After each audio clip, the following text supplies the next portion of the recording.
السلام علیکم ویورز، آج آپ کو حضرت سخی سرور میں آنے والی ندی کے متعلق آگاہ کر رہے ہیں۔ دربار حضرت سخی سرور کی ندی جو پہاڑوں سے نکلتی ہوئی 4 چھوٹے چھوٹے نالوں کی شکل میں ایک بڑی طاقتور ندی کے طور پر سامنے آتی ہے، جو دربار کے ساتھ گزرتی ہوئی 30 کلومیٹر آگے زمینوں کو جا کر سیراب کرتی ہے۔ یہ ندی جغرافیائی حساب سے انتہائی اہمیت کی حامل ہے اور جو ہزاروں ایکڑ رقبے کو سیراب کرتی ہے، جہاں پر گندم کی کاشت سمیت دیگر فصلیں اگائی جاتی ہیں۔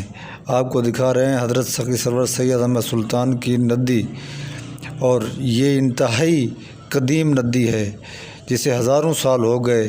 اس نے نہ ہی اپنا کوئی راستہ بدلا اور نہ ہی اس میں کوئی اتار چڑھاؤ آیا، اپنی ایک ہی سمت میں بہتی شروع ہوئی، آج تک اسی صورتحال سے بہہ رہی ہے۔ جو سب سے پہلے آ کر حضرت سخی سرور سید احمد سلطان کی سیڑھیوں کی زیارت کرتی ہے، وہاں سے گزرتی ہوئی آگے رقبے کو سیراب کرتی ہے، پھر جا کر جو ہے نا وہ کسی انجان جنگل میں چلی جاتی ہے۔ یاد رہے یہ ندی دریائے سندھ تک جا کے ملتی ہے۔ سخی سرور میں پانی کا متبادل نظام نہ تھا تو لوگ اسی ندی کے پانی سے استفادہ کرتے تھے۔ یہ ندی ککی کے نام سے بھی مشہور ہے۔ لوگوں کا پانی کا نظام یہی ندی تھا۔